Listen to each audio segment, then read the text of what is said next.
Muy buenas, reciban un cordial saludo, espero que se encuentren muy bien ustedes y sus familias. El día de hoy vamos a definir en términos generales nuestro periodo en el cual la política actual costarricense va a pasar por el filtro del análisis de nuestro curso. Me voy a permitir compartirle la pantalla para poder realizar esta presentación. Va a ser muy breve. Y la idea es que a lo largo del curso vayamos analizando cada uno de estos espacios, cada uno de estos estadios, yendo y viniendo en el análisis sin comprenderlo estáticamente.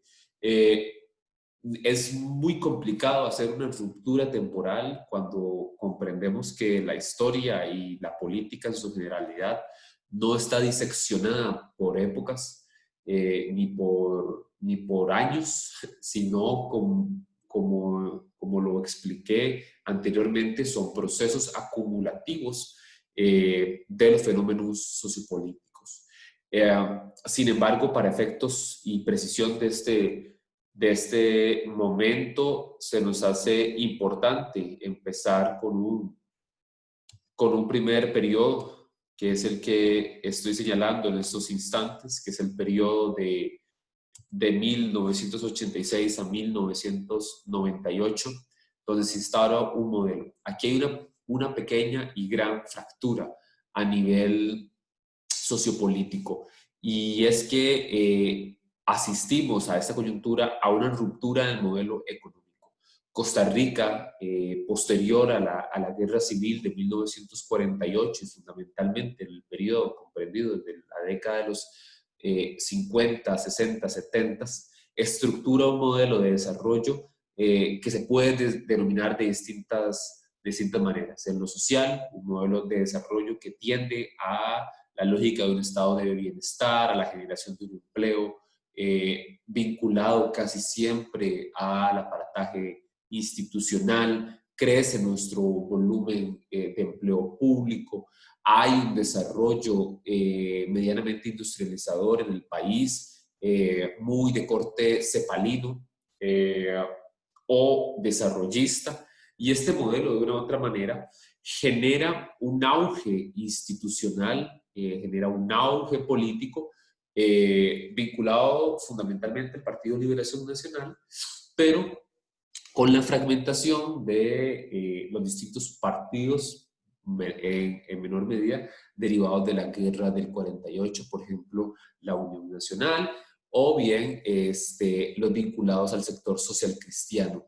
En este contexto, Costa Rica a finales de la década, a mediados y finales de la década de los 80, ya estaba resintiendo los impactos de la crisis económica mundial y no escapamos a esto. En este sentido, se empieza a desarrollar una gran discusión a nivel país sobre las potencialidades de una apertura económica y el cambio del modelo de sustitución de importaciones al modelo de sustitución de exportaciones. Es decir, lo podemos ver acá, una liberalización económica. Para 1986, quien gobierna es el Partido Liberación Nacional. Ya para la década de 1990, los turnos se van cambiando. Ya se forma el Partido Unidad Social Cristiana, producto de la fusión de tres fuerzas fundamentales, en mayor medida el bloque social cristiano emanado de la coalición Unidad y el Partido Unión Nacional, conforman este nuevo partido llamado Partido Unidad Social Cristiana, que obviamente tiene sus raíces en el pensamiento social cristiano, pero con un fuerte tinte liberal a nivel económico. En esta instauración de este modelo se genera un pacto entre dos figuras importantes, José María Figueres y Rafael Ángel Calderón Fournier. Son los hijos de los caudillos de la guerra civil del 48 de los principales líderes de sus fuerzas y genera una coalición que se puede denominar una coalición de élites, bipartidista para el gobierno. Es un pacto que genera una lógica en aquella época, la conocida gobernabilidad como una categoría de análisis politológico. Es uno de los conceptos relucientes en las figuras políticas de la época para llamar a este pacto como la forma en la cual se iba a generar gobernabilidad. ¿Qué es lo que sucede? Bueno, este pacto, en síntesis, es un pacto de élites cercenado a la participación ciudadana y fundamentalmente a la participación de los partidos políticos que representan, y era principalmente un pacto para generar una gobernabilidad en buena teoría, es decir, un desarrollo oportuno de las acciones gubernamentales para generar bienestar social, entre comillas, y de esta manera también instaurar un modelo económico. Si bien es cierto el proceso de sustitución de importaciones que implicaba la venta de activos del Estado, que implicaba la apertura comercial, que implicaba un desarrollo de reducción de aranceles, que también implicaba el achicamiento del apartaje institucional, la fragmentación hasta cierto punto de regímenes como el de pensiones, como el de educación, que tienen sus connotaciones más fuertes en las reformas a ambos sistemas en la década de los 90, pues viene instaurado por este mismo pacto, que de una u otra manera ya se estaba gestando desde los 80, pero que encuentra coincidencias en un partido de liberación nacional que se funda bajo los conceptos de la socialdemocracia, pero que en la década de los 90 e inicios del siglo XXI comienza un proceso de transformación a lo interno, de un replanteamiento ya no de la socialdemocracia, sino de un aparataje hacia el centro derecha del espectro político, con rasgos sustanciales sobre la transformación del Estado a partir de dinámicas de privatización y de liberalización económica. Este pacto y esta instauración de modelo entre el 86 y el 98 va a generar un resentimiento a nivel de la cohesión social que se externaliza en todos los procesos de movilización social en puntos que tienen vínculo con la transformación del régimen de pensiones, del magisterio, es decir, del sector educativo, que al final del día dicho modelo pasa y hay una reforma al régimen de pensión y posteriormente a educación pública. Eh, Tiene también sus efectos en la forma en la cual las personas, el electorado y los procesos políticos van a empezar a transformarse. Ya para la década, ya para el año de 1998, que es, ya se habían turnado un gobierno de liberación nacional, en este caso de José María Figueres, comienza un nuevo proceso aún más agudo de la liberalización económica en el país. En 1998 se presenta el candidato por el Partido Unidad Social Cristiana, que posteriormente queda electo, Miguel Ángel Rodríguez, que ya empieza a resentir, y es la primera acción que a nivel de la institucionalidad pública y sobre todo del sistema de partidos y de elección, vemos un aumento significativo en el abstencionismo. Prácticamente se había instaurado a nivel del sistema político costarricense una forma de generación de política a partir de una dinámica de lealtades sobre los partidos políticos que devinieron de la guerra civil de 1948 y del conflicto armado. Para 1998, esas lealtades, esa transformación social se ve reflejada también en el cambio de voto. Hay un abstencionismo importante en este punto, producto fundamentalmente de las disputas que hubo en en el periodo del 94-98, sobre todo por el tema de la transformación en el régimen de pensiones y educación pública, pero que también tiene su efecto en un proceso sobre el cual ya se había desarrollado, ya se había empezado a discutir. Y era que el cambio en las dinámicas de sociabilización de los partidos políticos y los movimientos sociales y la ciudadanía en su generalidad no estaba resultando efectiva. Se propone la creación de un proceso de concertación nacional en el país. Este proceso de concertación nacional buscaba, entre otras cosas, un punto de acuerdo entre las élites empresariales, entre los movimientos sindicales y sociales, así como el gobierno, para buscar salidas ante esa ya muestra a nivel social de un erosionamiento del sistema de partidos y sobre todo un desmoronamiento de los puntos medulares que sostenían, entre comillas, a la democracia costarricense, en este caso, el voto. Este punto medular en el 98 también entra en discusión cuando a mitad de periodo e inicios del milenio, en el año 2000, los procesos contra el combo de privatización del Instituto Costarricense de Electricidad, del ICE, la principal institución a nivel del país, generadora de electricidad y de telecomunicaciones, venía, digamos, en este combo. Era un paquete de 3 importantes proyectos de ley que buscaban reformar al interno, en este caso, liberalizar el modelo de generación de electricidad y de telecomunicaciones, asimismo un desmembramiento de la institución, tuvo un punto central en el proceso nuevamente de manifestación social. Las acciones colectivas se hicieron evidentes en este punto.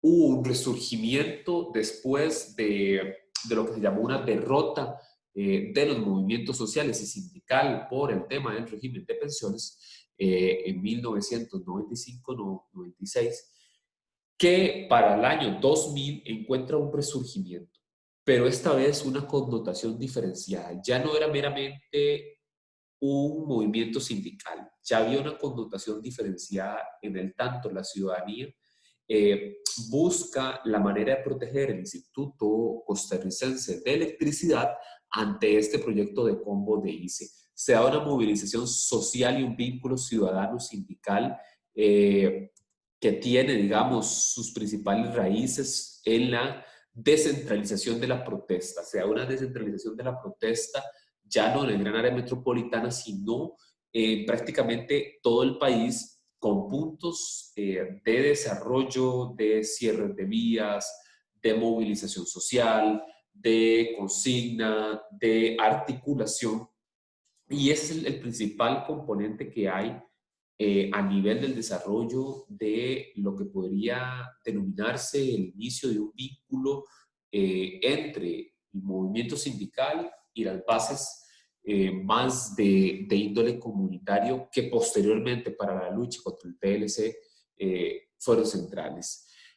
Hubo una capacidad importante de reversión de este proyecto, de este combo, por parte de los movimientos sociales. Ya estaba aprobado este proyecto en la Asamblea Legislativa, pero se logra revertir este proceso. Es inédito a nivel del país que un movimiento de esta envergadura logre una ruptura de tal medida. Hay una creación de sentido. Recordemos que la cultura política está rodeada del sentido, de los apegos, de las afecciones, de los ámbitos normativos también, pero ya hay una ruptura de sentido. En 1998, cuando la elección a la presidencia se da, ese abstencionismo crece, ya hay unos síntomas diferenciados. Hubo un proceso de no voto, de llamar a no votar, y en estos dos momentos, tanto en esta ruptura en proceso que ya venía gestándose, también está diferenciado por la introducción de nuevos actores políticos en la escena. Eh, Se crea, digamos, se funda el Partido Fuerza Democrática, que entre otros actores políticos tenía un componente de centroizquierda, más de orden progresista, y el movimiento libertario, más denominado y enfocado en las tesis liberales de extrema derecha, eh, se introducen al juego electoral. Es claro que había una dinámica de bipartidismo y una dinámica en la cual el partido ganador tenía mayoría parlamentaria. Sin embargo, esto ya empieza a desmembrarse, en el tanto hay una introducción de nuevos partidos políticos dentro de la escena. Para el Convoyce esto fue fundamental porque a la par de ese desarrollo de movilidad social, también se da un desarrollo anterior, en 1998, de ruptura, del inicio de la ruptura y fragmentación del sistema de partidos nuestro, pero también se da una transformación en el sentido de la juventud. Ya se empieza a observar rasgos en los cuales una juventud vinculada sobre todo al movimiento estudiantil de la Universidad de Costa Rica y de otras universidades, tiene su principal componente en la generación de estos procesos de movilización social. Y este vínculo entre ciudadanía, movimiento sindical, movimiento estudiantil, da otra connotación a este proceso que espero que cuando analicen el documental de Convoy se lo puedan reflejar y lo puedan analizar desde este ángulo, le da un sentido de pertenencia, de movilidad a esta juventud. Es decir, son personas entre los 18 y los 24 años y aún personas de colegio, porque una movilización de secundaria, y muy importante, empieza a generar otra dinámica de sentido, y ya no de un apego a los partidos tradicionales, sino por el contrario de un apego a otras formas de hacer y de externalizar los sentimientos, de externalizar las preocupaciones y las demandas. El Convoyce es un punto de inflexión en el tanto se pone en discusión ese modelo de bipartidismo que al final del día beneficiaba a un sector meramente, claramente a las cúpulas partidarias, pero que también estaba generando una crítica sustancial contra el modelo económico que se estaba desarrollando a nivel nacional. Eh, es claro que todavía el Estado costarricense contenía y contiene hoy en día, en muchísimo menor medida, una fortaleza institucional que es capaz de accionarse en momentos de crisis. Por ejemplo, la Caja Costarricense del Seguro Social en tiempos de pandemia. A diferencia de otros países en América Latina, tenemos un sistema de seguridad social unificado que logra dar atención primaria, pero que también tiene un desarrollo hospitalario importante, que tiene un sistema de protección social que es solidario. Este sistema mixto de carácter universal en América Latina solamente lo encontramos en dos países, Uruguay y Costa Rica. Claramente en las dos democracias, entre comillas, más antiguas de la región. Ya posteriormente al desarrollo organizativo del Convoyce, pero también a la crítica al modelo de desarrollo que se les venía instaurando y desarrollando, vinculado fundamentalmente a los dos partidos tradicionales del país, Unidad Social Cristiana, Liberación Nacional, tenemos la introducción en el 2002 de una tercera fuerza, Fuerza Democrática. El partido Fuerzas Democráticas desaparece en esta elección de los curules, pero se introduce ya los partidos de corte fundamentalista religioso de tipo neopentecostal, que ya los habíamos tenido desde la década de los 90, pero con mayor fuerza aparece en el 2002, pero también el que hoy es partido de gobierno, el Partido Acción Ciudadana, con un tinte claramente antimodelo de desarrollo liberal o liberalizador y privatizador, pero también con un componente anticorrupción.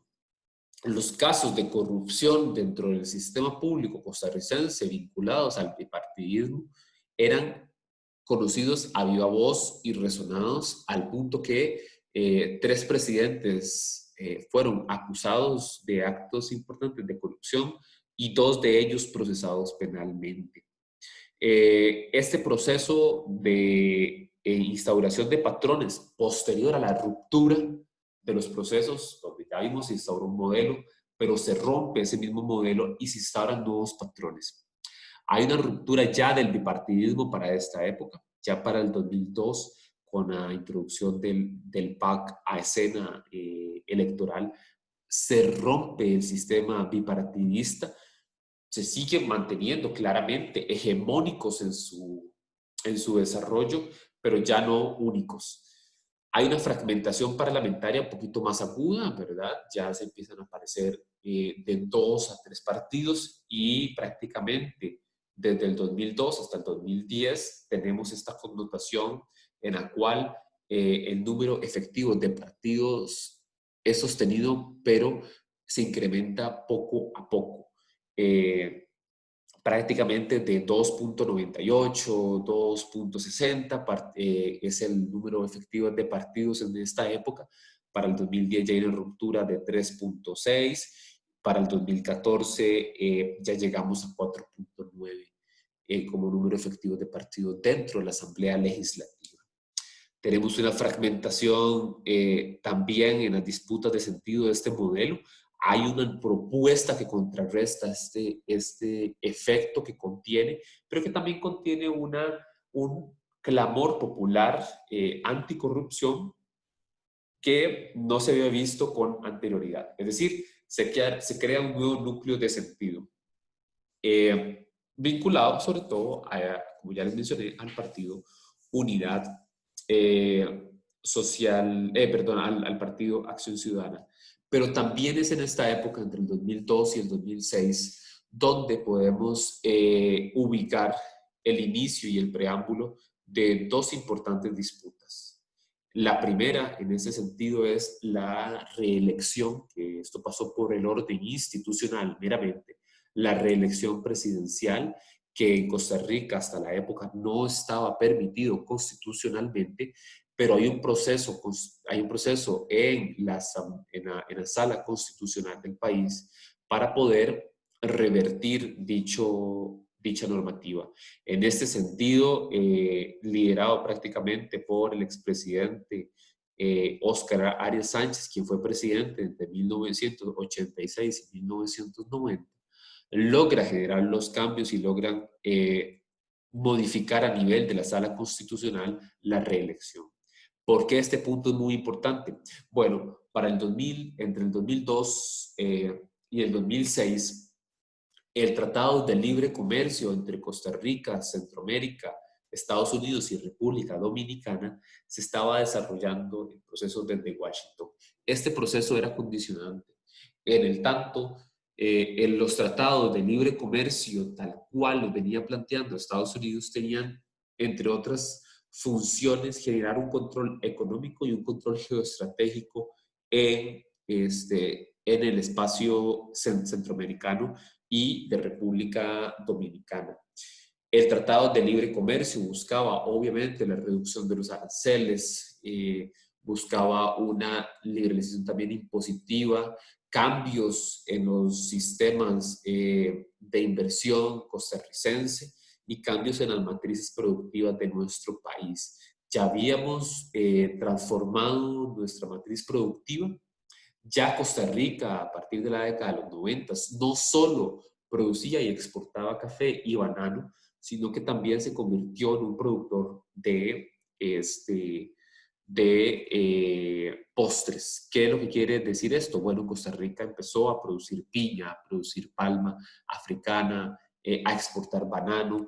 Esto con el motivo fundamentalmente de transformar su matriz productiva para la instauración de un nuevo proceso y un nuevo modelo vinculado a grupos empresariales diferenciados. Este tratado de libre comercio también buscaba ampliar la dinámica de generación de ingresos en Costa Rica, en el tanto dejábamos ya de ser un ente productor de mediana, baja escala y de dinámicas concentradas en el Estado para convertirse en un país generador de servicios, de venta de servicios, buscando atraer inversión extranjera directa de empresas como por ejemplo Intel o HP en el país, pero también en la generación de zonas francas. Recordar que este tratado de libre comercio, si bien es cierto, comienza entre el 2002 y el 2006, es hasta el 2007 donde se decide. El proceso al inicio fue un proceso cerrado, entre bambalinas se discutía y se negoció de parte del gobierno con Washington y en este caso con Estados Unidos los términos de ese tratado de libre comercio. El Poder Ejecutivo lo aprueba y lo presenta o lo debió de presentar a la Asamblea Legislativa para su aprobación en este periodo, en este cuatrienio que les mencionaba. Sin embargo, el doctor Abel Pacheco, presidente del país, sostiene la tensión que ya venía generando el Tratado de Libre Comercio y su proceso como tal hasta finales de su gestión, ya cuando hay un inicio de la disputa electoral. En este sentido, para esta instauración de patrones ya a nivel del cambio de sentido, lo que sucede es que el Tratado de Libre Comercio viene a dinamitar y acrecentar aún más esas nociones y esas identidades anti-liberalización y anti-tratados de libre comercio. Eh, Sin embargo, el proceso se agudiza en la propia lucha con lo que se conoce y se denomina la lucha contra el TLC, que se da con mayor envergadura en el año 2017, pero que ya tenía su preámbulo desarrollado, sobre todo un preámbulo de conflicto social alrededor de la reelección de Óscar Arias Sánchez, que al final del día fue su principal promotor a nivel del desarrollo ejecutivo y legislativo del país, junto con el Partido Liberación Nacional y junto con el Partido Unidad Social Cristiana. Esas disputas por el modelo encuentran obviamente su terreno y su arena de disputa en la lucha contra el TLC, contra el Tratado de Libre Comercio, sobre todo porque se genera una bipolaridad social entre el sí y el no por el Tratado de Libre Comercio. Posteriormente a que el expresidente Abel Pacheco enviara a la Asamblea Legislativa dicho proyecto de tratado de libre comercio para su aprobación, varios grupos a nivel social proponen que se desarrolle un mecanismo de democracia directa, en este caso el referéndum. Costa Rica tenía en su normativa el uso del referéndum, pero nunca había sido utilizado a nivel político ni a nivel social. El Tribunal Supremo de Elecciones, que es el órgano encargado de velar por el proceso electoral del país, es quien administra este proceso y al final de cuentas da el voto afirmativo para el desarrollo del Tratado de Libre Comercio, con las salvedades y con algunas críticas, fundamentalmente porque los referéndums no pueden utilizarse para las discusiones que tengan que ver con impuestos, a pesar de que el Tratado de Libre Comercio ya contenía en sus documentos, en su proyecto como tal, aspectos de transformación de los regímenes impositivos del país. Eh, con la aprobación de este mecanismo de democracia directa ad hoc en el país, que es el referéndum, porque a pesar de que lo teníamos instaurado a nivel constitucional y normativo, no estaba arreglado ni estaba normado como tal. Entonces, es inédito este proceso. De los 5 países centroamericanos, solo Costa Rica pasa por el proceso de decisión de un tratado de libre comercio a nivel ciudadano. Esto, pues, obviamente genera grandes disputas entre un sector que apoyaba al TLC, que no quería el desarrollo referéndum, y por otro lado un sector que contrariaba el Tratado de Libre Comercio, fundamentalmente grupos sindicales de instituciones públicas, movimientos estudiantiles de las universidades públicas también, así como grupos ciudadanos y barriales a nivel de la sociedad civil. Este conglomerado, junto con otros actores de corte político, por ejemplo, el Partido Frente Amplio de izquierda o el Partido Acción Ciudadana, eran el grupo promotor de no al TLC. Y por el otro lado se tenía una mezcla del sector empresarial, grupos religiosos vinculados sobre todo a la Iglesia Católica, este, el, el binomio de los partidos tradicionales y fundamentalmente el apoyo de las cámaras empresariales y sobre todo del capital extranjero vinculado a la cooperación y a la inversión directa norteamericana. En este sentido, esta disputa del TLC tiene su auge en el 2007, pero recordemos que ya veníamos asistiendo a ciertos cambios, a ciertas disputas. El cambio en los patrones de sentido se ve reflejado acá. Las disputas por ese modelo económico empiezan a resonar con otra connotación. El bipartidismo ya en este periodo tiene y se denomina su momento de ruptura total, que en el 2010 va a terminar de profundizarse, pero sobre todo esa transformación devenida del combo de ICE y que tenían su vínculo con la lucha al TLC, se ven reflejados. Ya había una juventud que claramente tenía una posición política sobre qué modelo de desarrollo quería. Ya había una comprensión de los movimientos sindicales de ciertos procesos. Sin embargo, la lucha contra el TLC se desarrolla en un momento en el cual las miradas a nivel internacional y fundamentalmente de Estados Unidos estaban sobre nuestro país.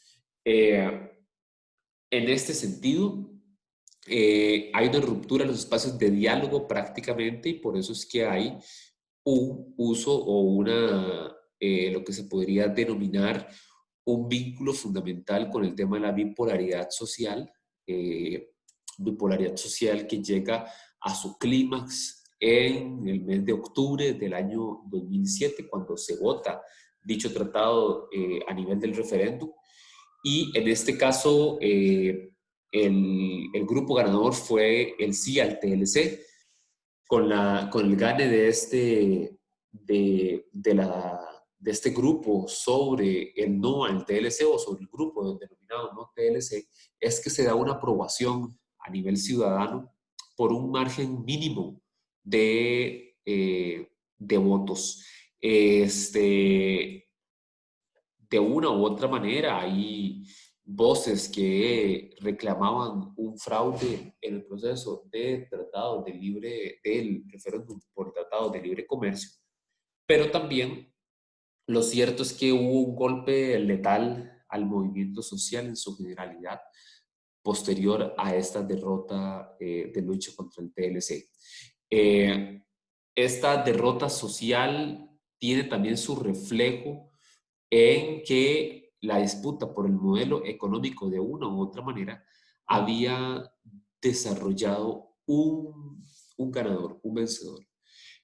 Costa Rica se aproximaba más a modelos de desarrollo de carácter aperturista de sus mercados, de una disminución en sus brechas de desarrollo productivo y de una apertura al ingreso de un modelo de bienes y servicios que tenía un claro componente de élite política. En este sentido, esta lógica de derrota hasta la fecha sigue siendo uno de los factores y uno de los elementos sustanciales de los movimientos sociales y del movimiento social en su generalidad. Tan es así que su capacidad de neutralizar cualquier acción hoy en día ya ha llegado a un límite en el cual hay una prohibición prácticamente de las huelgas y de la manifestación social. Aspecto peligroso en democracias. Hay una profundización de los cambios sociopolíticos. Hay una generación que en efecto vivió la lucha contra el TLC, que son producto de esta resistencia, si se quiere, una resistencia ciudadana, que genera también cambios en los patrones de comportamiento, de voto y de comportamiento social. Le podemos llamar que la lucha contra el TLC desarrolló un clivaje a nivel sociopolítico que ya se venía gestando en todo este periodo, ya se venía gestando prácticamente desde la ruptura de el proceso del 98 con el Combo ICE, con las disputas que hubo entre el 2002 y el 2006, con la desazón que significó la aprobación de la reelección o el voto constitucional para la reelección presidencial en el país, encuentra su punto álgido en el 2007, donde eso se rompe, esa profundización se agudiza, las lealtades partidarias se pierden hasta cierto punto, es decir, sigue siendo importante ese sentido y ese voto hacia los partidos tradicionales, pero a nivel mundial y particularmente a nivel de Costa Rica, encontramos un desalineamiento de la sociedad civil a los partidos políticos y las lealtades y ese tipo de afinidades mucho más estructuradas a los partidos políticos se encuentra una caída en Costa Rica en este periodo. En la elección del 2010 hay una profundización de condiciones, ya la fragmentación social se da. Costa Rica se encuentra en otro proceso a la par de este que es importante mencionar.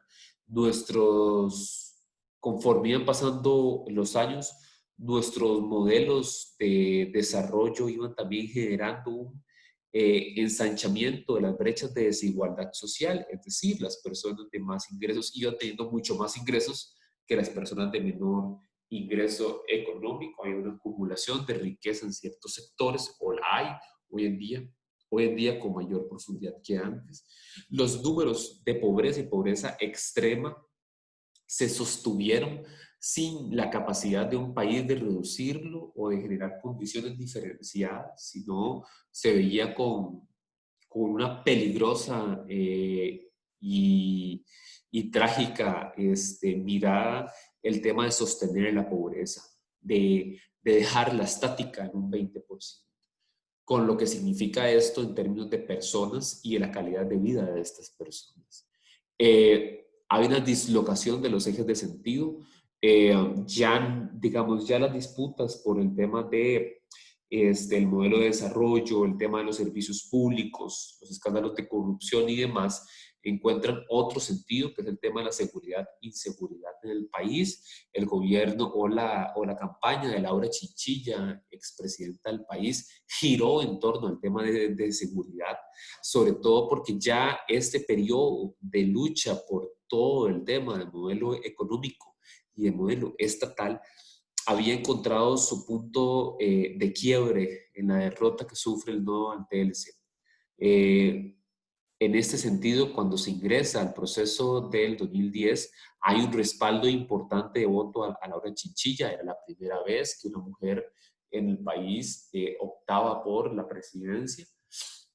Y también fue la primera, y fue la primera vez y única en la cual, hasta hoy día, en la cual una mujer alcanza dicho espacio de representación pública, que es la presidencia. El fundamentalismo religioso toma fuerza, ya se venía desarrollando, pero toma fuerza en el 2010 con la instauración de dos partidos, Renovación Costarricense y Restauración Nacional, entran a la escena pública con mayor fuerza. Tal cual se ha mencionado, se pierden las lealtades partidarias en ese sentido y se encuentra un modelo que a nivel social tiene una connotación conservadora, pero a nivel de liberalización económica sigue siendo y sigue estando en el espectro más de las derechas, como comúnmente ha sucedido. Esta agudización de contradicciones es un caldo de cultivo para la transformación. El gobierno de Laura Chinchilla posteriormente fue vulnerado y atacado y evidenciado por actos de corrupción al interno del Partido de Liberación Nacional en espacios públicos. Y posterior a esto, entre el 2010 y el 2014, se da un proceso de alto flujo de movilización social que termina acrecentándose. Ya no es una movilización social puntual en una gran marcha, sino empiezan a reflejarse a nivel general del país puntos de movilización y de acción colectiva. Costa Rica se encuentra ya en una brecha diferenciada a nivel geográfico del país. Tenemos un empobrecimiento de las costas, de los sectores alejados, del gran área metropolitana. Tenemos concentración de riqueza, como ya se los mencionaba, en ciertos grupos, y esto empieza a generar, hasta aún hoy en día, procesos y transformaciones de cohesión social. Por eso es que se discute el tema de la democracia, si la democracia se circunscribe meramente al voto. Varios analistas políticos e investigadores de la Escuela de Ciencias Políticas han puntualizado que en las democracias más consolidadas hay una pérdida sustancial del apoyo a los procesos electorales. Y en este caso no era la excepción. Costa Rica, prácticamente desde 1998 hasta la fecha, viene en un proceso de aumento del abstencionismo, una caída de la participación electoral también, fundamentalmente por el respaldo que hay hacia ese modelo o a ese sistema de partidos, entre otras razones que posteriormente, cuando veamos y analicemos nuestro sistema electoral, y analicemos la situación hoy en día de los partidos políticos, lo vamos a ir resaltando. Para el 2014, una reestructuración de actores. Liberación Nacional pierde la elección contra un partido emergente, nacido en esta coyuntura, en la coyuntura 98-2002, que es el Partido Acción Ciudadana, que fue uno de los abanderados fundamentales de la lucha contra el TLC y que de una u otra manera generaba una noción de cambio. Ya hay un voto castigo hacia el Partido Liberación Nacional por los actos de corrupción, entre otros aspectos internos del proceso como tal, pero que en el 2014 da el espaldarazo y el apoyo fundamental al Partido Acción Ciudadana, que en este caso llevaba como candidato por primera vez, que no era Otón Solís, sino era Luis Guillermo Solís, profesor catedrático de la Escuela de Ciencias Políticas y de la Universidad de Costa Rica, que en efecto tiene un repunte electoral, pues quien encabezaba para esa coyuntura las elecciones era José María Villalta, del partido Frente Amplio, pero que encuentra, como es común en democracias que todavía han creado y siguen fundamentándose en mitos como la costarricense, el anticomunismo y el miedo. A José María Villalta, entre otras cosas, se le tacha de ser comunista y aliado de los sistemas a nivel latinoamericano socialistas o el socialismo del siglo XXI. Y este movimiento anticomunista genera, entre otras cuestiones, una contracampaña a nivel nacional. Tenemos en este periodo también una reconfiguración y una fortaleza de los fundamentalismos religiosos o de los partidos fundamentalistas de corte neopentecostal, y que esto también tiene su injerencia en esas nuevas formas de externalización de los sentidos a nivel social. Si bien es cierto, ni los partidos fundamentalistas religiosos ni la izquierda en el país han entrado a gobernar, lo cierto es que en las elecciones del 2014 y del 2018 tenemos una transformación de ese voto que es similar a un voto que empieza a no ser consistente y a estar cambiando de elección en elección. Si bien es cierto, ya el tema de las lealtades partidarias ha disminuido sustancialmente a lo que eran otras épocas, tenemos que esas nuevas polaridades sociopolíticas generan prácticamente un proceso de votación de última hora.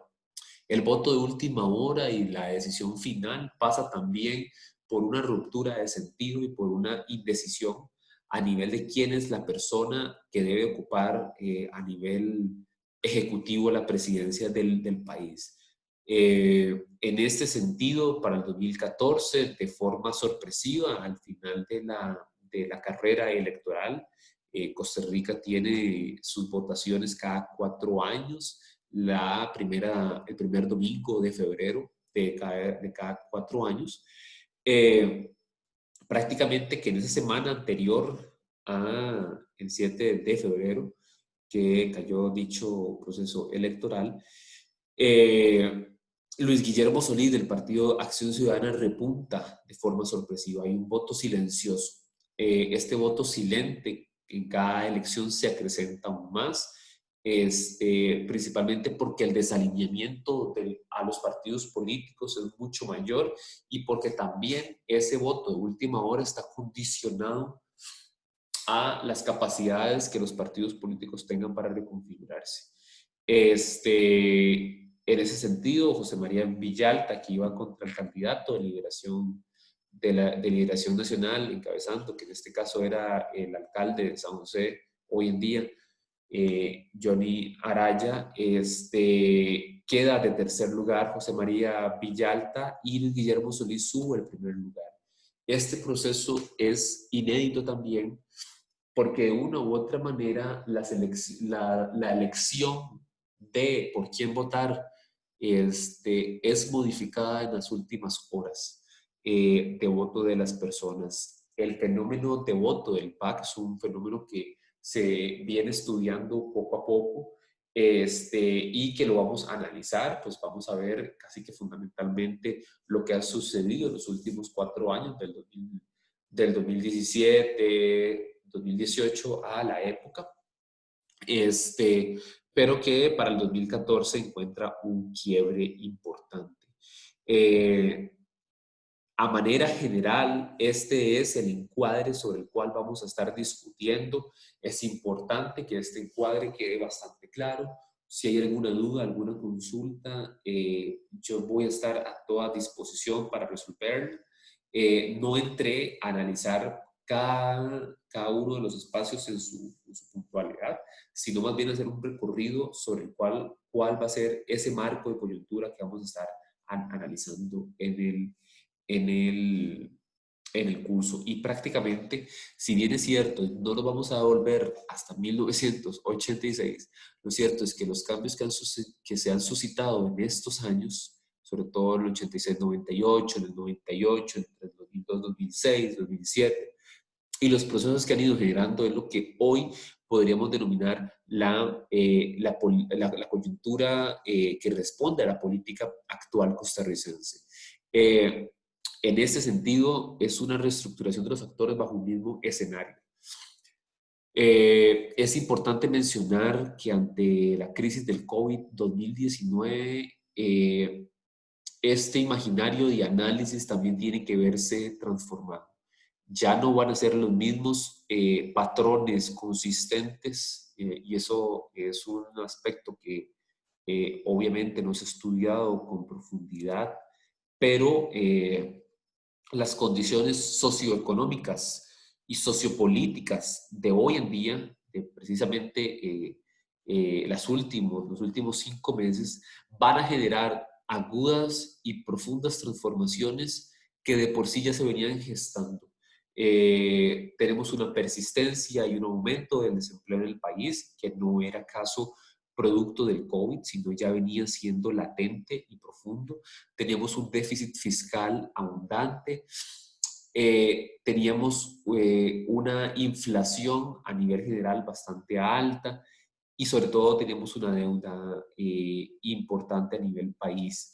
Eso en términos económicos. En términos sociales, ya se los explicaba, igual lo vamos a ver. Tenemos procesos de transformación de las brechas de desigualdad social, de agudización y establecimiento de la pobreza y pobreza extrema.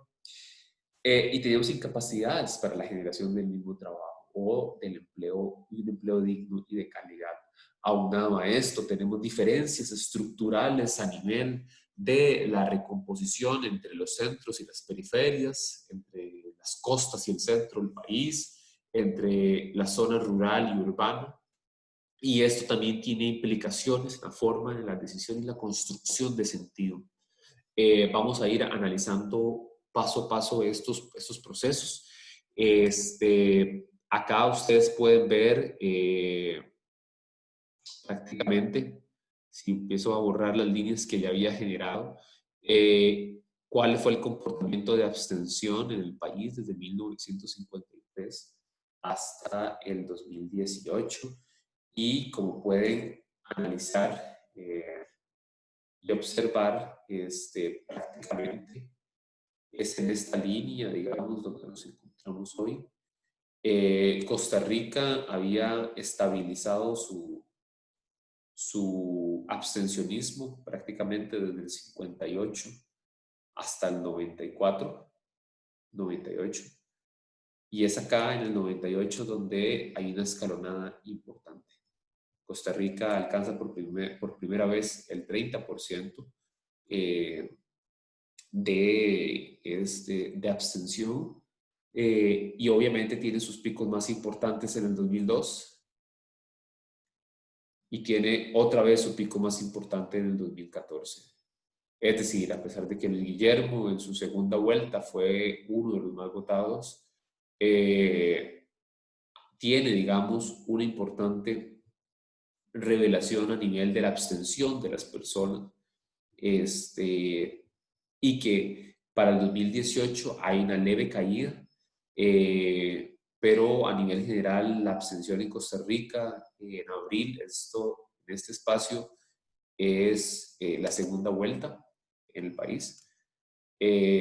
Para el 2014, en abril del 2014, Costa Rica alcanza su punto más alto de abstención. A nivel general, esta es la distribución relativa a la participación electoral y el abstencionismo del país del 82 a la fecha. Nótese que la participación electoral y los cambios que hay son sustanciales a las dinámicas de abstencionismo del país. Es necesario y es importante ir reestructurando el pensamiento de que el abstencionismo es un proceso malo o es un proceso nocivo para las democracias. Todo lo contrario, el abstencionismo es un reflejo de que hay una situación a nivel país que no es la óptima y que debe de ser revisada. Pero también es un reflejo de un grupo poblacional que quiere decir algo. El abstencionismo es pensante y es latente, y en ese sentido también es un reflejo de nuestras democracias y nuestra democracia en particular. Posteriormente, es la escala de acciones colectivas desde el 93 hasta el 2018. Nótese que hay picos importantes. El pico del 95 es principalmente por la disputa y por la movilización y acciones colectivas alrededor del tema de la reforma al régimen de pensiones del magisterio. Volvemos a encontrar picos altos entre el 99 y el 2000. Fundamentalmente es un pico de disputa por el tema del combo ICE, tal cual se lo señalaba. Eso es una acción colectiva y aquí entran desde bloqueos, marchas, acciones de constitucionalidad, movimientos petitorios y demás.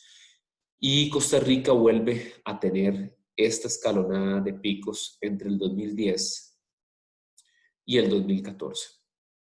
Este movimiento prácticamente desde inicio del gobierno de la expresidenta Laura Chinchilla hasta el 2014 encuentra su resistencia más amplia en términos de movilización social, no tanto concentrada a nivel valle centralino, ¿verdad? O del gran área metropolitana, sino también aquí hay un proceso de reconfiguración de la acción colectiva a nivel regional y a nivel de las periferias del país. Este aspecto en el 2014 y esta caída es importante porque refiere a una gestión del conflicto diferenciado. Si bien es cierto, vamos a analizarlo alrededor del curso, aquí hay una gestión del conflicto importante a nivel de lo que implicó que el Partido de Acción Ciudadana entrara al gobierno. Eh, este proceso de alteración social se ve y tiene una caída importante hasta el año 2017, pero previo a las elecciones del 2018 vuelve a tener un incremento y hoy por hoy este fenómeno es consistente. Para el 2018 es importante mencionar que este último pico responde a todo el tema de corrupción que también se vio envuelto el Partido Acción Ciudadana, con muchas de sus figuras más importantes en el conocido caso El Cementazo o el caso de, o en otras palabras, sería el caso de estructuración de una red de tráfico de influencias y de poder alrededor de ciertos beneficios sobre una empresa de cemento a nivel país de su importación desde China por un grupo empresarial vinculado a ciertas personas del gobierno y ciertas personas de figuras públicas y políticas del país y que encuentra su punto álgido en el 2018. En términos generales, este es el análisis y este es el encuadre sobre el cual vamos a estar desarrollando el curso. Vamos a ir y venir, vamos a ir analizando distintos campos, desde el tema de desigualdades y pobreza en el país, la exclusión social, el tema socioambiental, las disputas. Hay una disputa muy importante entre el 2017 y el 2014 de los movimientos ambientales en el país, vinculado sobre todo a la lucha contra la extracción minera en Cruzitas y otros movimientos puntuales a nivel comunal. Vamos a analizar las transformaciones socioeconómicas y económicas del país, sobre todo el tema fiscal, cuáles son las principales discusiones que hay, los modelos que hay, y todo esto va a estar marcado por cada uno de los espacios y momentos coyunturales a los cuales hemos denominado y hemos hablado el día de hoy. Vamos a profundizar en estos temas, vamos a profundizar en el análisis de la formalidad de la política, pero también vamos a ir a la informalidad de la política, aquello que comúnmente los medios de comunicación no presentan, pero que son consistentes en la reconfiguración del sentido político costarricense. En términos generales, yo me despido por acá, espero que se encuentren muy bien y espero que este video les sea de utilidad. Cualquier duda, cualquier consulta, quedo a su entera disposición. Saludos y nos vemos pronto.